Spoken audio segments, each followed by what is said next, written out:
Welcome back to my channel. আমি তোমাদের মিসি সঞ্চিতা। আশা করছি তোমরা ভালো আছো, আমিও খুব ভালো আছি। আজকে নতুন একটা ভিডিও নিয়ে চলে এসেছি, আশা করছি তোমাদের ভালো লাগবে। ফেসবুক পেজ থেকে যারা দেখছো অবশ্যই ফলো করো, ইউটিউব থেকে যারা দেখছো অবশ্যই সাবস্ক্রাইব করো। তো আজকের ভিডিওটা গ্যাংটক হোটেল থেকে আমরা বেরিয়েছি, আমরা দার্জিলিংয়ের উদ্দেশ্যে বেরিয়ে পড়েছি। তো দার্জিলিং যাওয়ার পথে যে রাস্তাটা পড়ে এত সুন্দর, অন্যরকম একটা অনুভূতি বলতে পারো।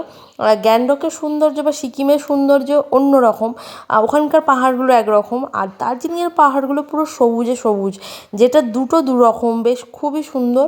সিকিম বা গ্যাংটকের পাহাড়ের নাম দিয়েছি হচ্ছে রাজা, আর যদি দার্জিলিংয়ের সৌন্দর্য দেখে আমার মনে হয় যে রানী, মানে রাজার রানী, দুটো বেশ সুন্দর। আমার এই রকমই মনে হয়েছে, দু রকম, দু জায়গায় দুটো খুবই সুন্দর। আর এই রাস্তাটা দিয়ে তোমরা কে কে গেছো অবশ্যই কমেন্ট করেই জানিও। এত সুন্দর এই জায়গাটা, ভিডিও না করে পারবে না তোমরা। মানে আগের পাহাড়গুলো দেখেছি শুধু পাহাড়ি পাহাড়, গাছপালা খুবই কম, নেই বললেই চলে, কিন্তু এখানে গাছে গাছ, মানে এত সুন্দর লাগছে। আর এই ভিডিওগুলো আমাকে করে দিয়েছে আমার জিজু।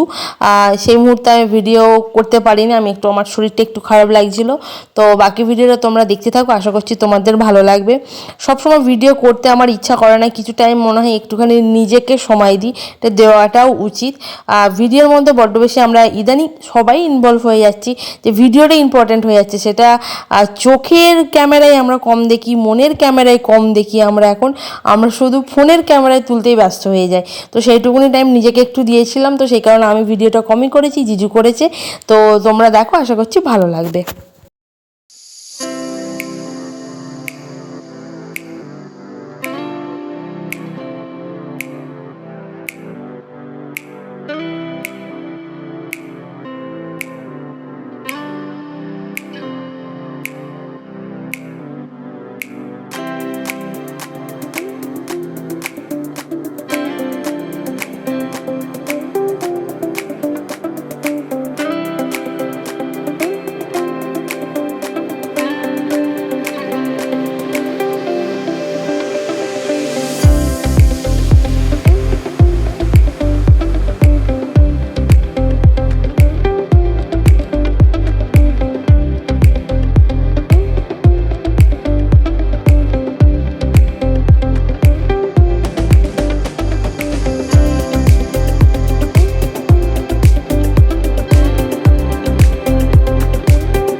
তো আমরা পাহাড়ি পথ দিয়ে যাচ্ছি, তো মানে আমরা তো থাকি সমতলে, ওপরে কেমন হয় তাদের জীবনযাপন কেমন, সেখানকার গাছপালাটাও যেন নতুনত্ব লাগে, মানে ভীষণ ভালো লাগে। ওখানকার বাড়ি, স্কুল, এগুলো দেখার একটা অন্যরকম অনুভূতি, যে আমরা একরকম থাকি, তারা হয়তো আমাদের এখানে এলে তাদের অন্যরকম লাগবে।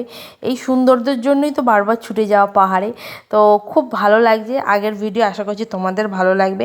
আমরা ওখানে সকাল 10টা নাগাদ বেরিয়েছিলাম, এখানে মোটামুটি 1:30-2 নাগাদ পৌঁছে গিয়েছিলাম। তো সেটা তোমার সাথে শেয়ার করছি। হয়তো জার্নি হচ্ছে একটু, কিন্তু এটা দেখার পর মনটা সত্যি সত্যি খুব ভালো হয়ে যায়। তো আমরা লামাহাটা পেরিয়ে, লামাহাটাটা ঘুরে আমরা বেরিয়ে পড়েছি। আমরা টয় ট্রেনের লাইনটা দেখতে পেয়েছি, বুঝতেই পারছো দার্জিলিং মোটামুটি আমরা পৌঁছে গেছি। আর কিছুক্ষণের ব্যাপার, ভীষণ ভালো লেগেছে। আমরা ছিলাম রোপওয়ের কাছে, যেখানে রোপওয়েটা আছে তা একদম পাশে। পরের দিন সকালের ভিডিওটা যখন তোমাদের দেখাবো রোপওয়ে ওখান দিয়ে যাচ্ছে কীভাবে, সেটাও তোমাদের দেখাবো, তোমাদের আশা করছি ভালো লাগবে। এটা একটা অন্য অনুভূতি, অন্য কত উঁচুতে একটা এরকম পাহাড়ের ওপরে এরম স্টেশন, এরম ট্রেন, এটা মানে কি বলবো, ভালো লাগা বা অন্যরকম ভাবনা চিন্তা কীভাবে হয়। আমার মতন বোকা বোকা চিন্তাভাবনা কার আছে, যে কী করে তৈরি হয়েছিল, এইসব জিনিসগুলো আমার মাথায় খুব আসে। তোমাদের আসে কি? তো ওখানকার দোকান বা সে ছোটো ছোটো মার্কেটগুলো দেখতে দেখতে আমরা পৌঁছে গেছি দার্জিলিং। তো আশা করছি তোমাদের ভালো লাগবে। তো টয় ট্রেন আমরা দেখেছিলাম, পরের ভিডিওতে তোমাদের অবশ্যই দেখাবো। এখন স্টেশন তো আমরা পেরোচ্ছি, ঘুম পেরোচ্ছি। তো কতটা মানে ভালো লাগা কি বলবো। তো বাকি ভিডিওটা দেখো, আশা করছি তোমাদের ভালো লাগবে। দার্জিলিং শহরটাও তোমাদের ছোট্ট ছোট্টভাবে দেখানোর চেষ্টা করব ভিডিওর মধ্যে। তোমরা আশা করছি ভালো লাগবে। আই লাভ দার্জিলিং দেখতেই পেলে। তো আমরা স্টেশনের কাছাকাছি মোটামুটি পেরিয়ে গেছি।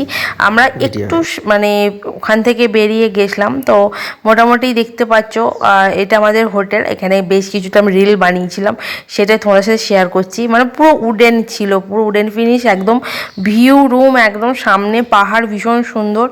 যতটা যতটা পারবো দেখাবার চেষ্টা করব। এটা হচ্ছে এই জায়গাটা হচ্ছে তোমার কি বলবো রেস্টুরেন্ট বা রিসেপশন।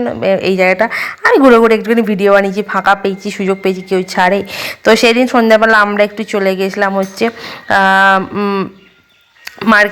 মার্কেটের নামটা কি তোমরা অবশ্যই বলো, খুবই তো ফেমাস, সবটাই তো বলে দিলে তোমরা কি বলবে, কমেন্টে অবশ্যই জানাবে।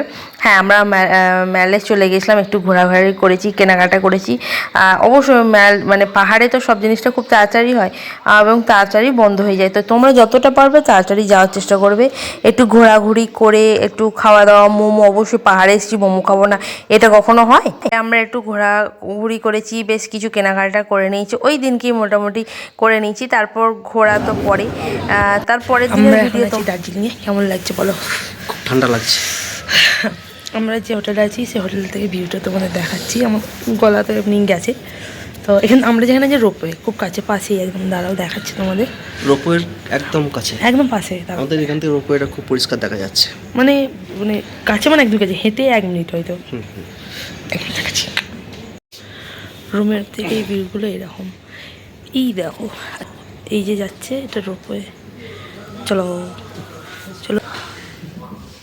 কি ঠান্ডা! আমি ভেবেছিলাম গ্যাংটকে ঠান্ডা হবে, কিন্তু দার্জিলিং তার ডবল ঠান্ডা। আমি কানেরগুলো পরে আসতে ভুলে গেছি, আর পরবো না। আমি তো চাপো না, আমি উপরে উঠতে পারছি না। না গ্যাংটকের ওয়েদারটা, মানে আমরা গেছিলাম হচ্ছে চাংলে, ওল্ড বাবা মন্দির, নিউ বাবা মন্দির, এগুলো গেছিলাম। ভেবেছিলাম একটা তো মানে শ্বাসকষ্টের প্রবলেম আছেই, ওই ক্যামেরাটিকে ধরে দেখো স্ট্যান্ড ছাড়া আমার বল করছে। তো এখানে এসে ভেবেছিলাম ঠান্ডাটা কম হবে দার্জিলিংয়ে, উল্ট হয়ে গেছে। এখানে প্রচুর ঠান্ডা, প্রচুর, মানে নেওয়া যাচ্ছে না এটা। কালকে 7 ডিগ্রি ছিল বল।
তো এখন আমরা রোপওয়েতে আছি, তোমরা দেখো কত সুন্দর লাগছে। অনেকে কিন্তু এটা ভয় পায়, আমার দিদি কিন্তু ভীষণ ভয় পাচ্ছিল।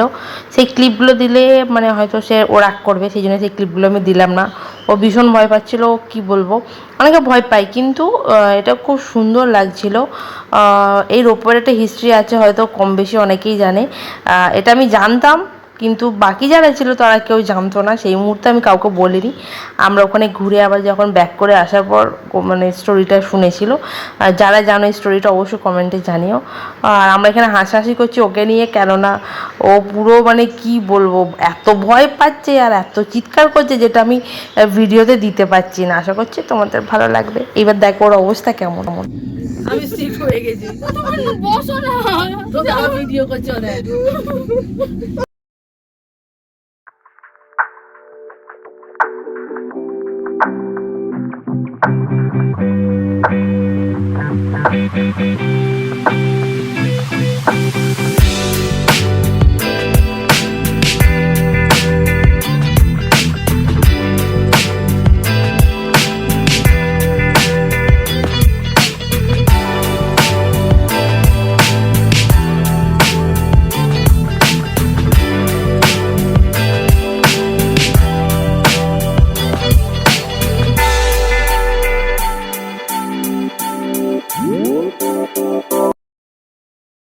তোমাদের বেশ কিছু ভিডিও আমি দিতে পারছি না। আমরা মনেস্ট্রি গেছিলাম, অনেক জায়গায় গেছিলাম। আমার নিজস্ব যেসব ভিডিওগুলো ছিল, দুঃখের বিষয় সেই ভিডিওগুলো আমার কোনোভাবে এক পেন ড্রাইভে ছিল, সেটা আমার নষ্ট হয়ে যায়।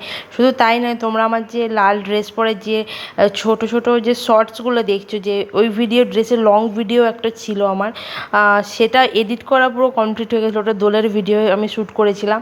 মানে দুঃখের বিষয়, সেগুলো আমার কাছে কিচ্ছু নেই।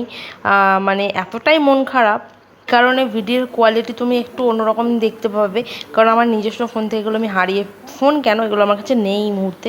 অনেক চেষ্টা করেছিলাম ফিরিয়ে আনার। সবথেকে বেশি কষ্ট হয়েছিল এই ভিডিওগুলো থেকে। আমি পুরো একটা লং ভিডিও নাচের আমি বানিয়েছিলাম, হোলি স্পেশাল, সেটা আমি হারিয়ে ফেলেছি। আরও মজার মজার ভিডিও ছিল, সেগুলো পাইনি। যদি কোনো দিন আমি ওটা পেয়ে থাকি বা আমার কাছে থাকে, আমি অবশ্যই তোমার সাথে শেয়ার করব। তো এই রকমভাবেই মনেস্ট্রির ভিডিওটা জানি না আমি দিতে পারবো কি, কিন্তু যতটা পেরেছি তোমার সাথে। আমরা তারপর চলে গেছিলাম বাতাসিয়া লুপে, এখানে ঘুরেছি, অনেক ফটো ভিডিও করেছিলাম। সব ভিডিও আমি দিতে পারছি না, যতটা পেরেছি ক্যাপচার করেছি, কারণ আমার কাছে সব ভিডিও ছিল না। আর এই মুহূর্তে একদম বিকেলের টাইম, তো মানে খুব ফাঁকা ছিল এই টাইমটা। তোমরা যাও দেখবে, মানে লোকজন খুবই কম। আর ওই দিক থেকে দেখতে পাচ্ছ আমার ভাই ভিডিও করছে, এটা তোমরা শর্টসে অবশ্যই অনেকেই দেখে ফেলেছো, সেগুলো শেয়ার করছি। এই মুহূর্তে আমার কাছে ভিডিওগুলো ছিল, আপাতত এখন নেই কো, কিন্তু এটুকুনি শেয়ার করছি। তখনকার ওয়েদারটা অন্যরকম ছিল। ব্যাস এটুকুনি, আজের ভিডিও এটুকুনি রাখছি। আশা করছি তোমাদের ভালো লেগেছে। এখানেই আমার দার্জিলিং, গ্যাংটক বা সিকিম, এই মানে কি বলে সিরিজ চলছিল যেন, এখানেই আমি শেষ করছি। এরপর ভিডিও আসছে দীঘার ভিডিও। আমি দীঘা কোথায় কী ঘুরেছিলাম সেটার ভিডিও আসবে, তারপরে আসবে কিন্তু পুরীর ভিডিও। আমি তোমাদের এই ভিডিওতেই জানিয়ে দিলাম। তো আশা করছি তোমাদের ভালো লাগবে। নতুন ভিডিওর জন্য অবশ্যই অপেক্ষা করো, আর আমার চ্যানেলটাকে অবশ্যই সাবস্ক্রাইব করো, ফেসবুক পেজটাকে অবশ্যই ফলো করে দাও। আজকের ভিডিও এটুকুনি।